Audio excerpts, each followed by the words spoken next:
ప్రియులారా, మన ప్రభు అయిన యేసుక్రీస్తు నామములో మీకు శుభోదయం.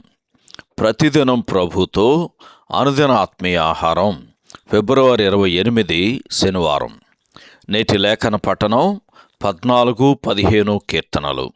నేటి ధ్యాన లేఖనం కీర్తన గ్రంథం 14వ అధ్యాయం మొదటి 3 వచనాలు, అలాగే 15వ అధ్యాయం మొదటి వచనం. వ్యాఖ్యానాంశం: దేవుడు లేడని బుద్ధిహీనులు తమ హృదయములో అనుకొందురు. వివేకము కలిగి దేవుని వెదకువారు కలరేమో అని యెహోవా ఆకాశము నుండి చూచి నరులను పరిశీలించెను. వారందరూ దారి తొలగి బొత్తిగా చెడియున్నారు. యెహోవా, నీ గుడారములో అతిథిగా ఉండదగిన వాడెవడు? నీ పరిశుద్ధ పర్వతం మీద నివసింపదగిన వాడెవడు? వ్యాఖ్యానాంశం: దేవుడు లేడని బుద్ధిహీనులు అనుకొందురు. వ్యాఖ్యానాంశం: దేవుడు లేడని బుద్ధిహీనులు అనుకొందురు. వ్యాఖ్యానం: దేవుడు తన శక్తిని, తన ప్రేమను విడిచిపెట్టాడని అనేక ఆధారాలను చూపి తన కళ్ళు మూసుకొని తన హృదయాన్ని కఠినం చేసుకొని దేవుడు లేడని తలంచేవాడు బుద్ధిహీనుడు. 14వ కీర్తన మొదటి వచనం చదవండి. అలాగే 10వ కీర్తన 4వ వచనం, ఇర్మియా గ్రంథం 5వ అధ్యాయం 12వ వచనం కూడా ఈ సందర్భంలో చదవండి. మనుష్యులందరూ నాస్తికులు కాకపోవచ్చు గాని మనుష్యులందరూ నిజమైన వివేకము లేనివారే. దేవుడు ఒకని హృదయంలో తన కార్యం జరిగిస్తే తప్ప ఎవరునూ ఆయన ఉనికిని గుర్తించి ఆయనను వెదకలేరు. దేవుడు పరలోకము నుండి చూచుచున్నట్లుగా మానవ జాతి యొక్క ఈ చిత్రం భయంకరమైనది కాదా?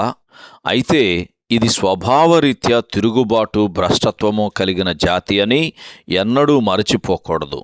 నీవు నేను కూడా ఆ జాతికి చెందిన వారమే.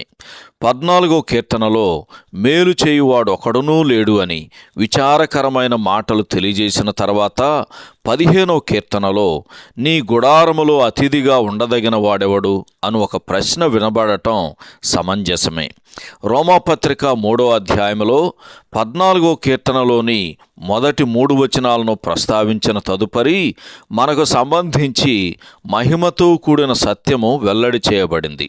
అది ఏమనగా, మనుష్యులందరూ పాపులే గాని విశ్వసించు వారిని దేవుడు ఉచితముగా నీతిమంతులుగా తీర్చుచున్నాడు అని రోమాపత్రిక 3వ అధ్యాయము 10-12 వచనాల్లోనూ 22-26 వచనాల్లోనూ ఈ విషయాన్ని చదువుతాం. నమ్మకమైన ఇశ్రాయేలీయునిలో కనబడే లక్షణాలనే ఒక క్రైస్తవునిలో కూడా కృప కలుగజేస్తుంది. అతని నడక, పనులు, మాటలలో నీతి, సత్యము కనబడతాయి. తన పొరుగువారి పట్ల కటాక్షము కలిగి ఉంటాడు. అతడు దైవిక ప్రమాణాలకు అనుగుణంగా మంచి చెడులను గుర్తిస్తాడు. యెషయా గ్రంథం 33వ అధ్యాయం 15-16 వచనాలు ఈ సందర్భంలో చదవండి. సహోదరుడు జాన్ కోక్లన్ శుభములతో వందనాలు.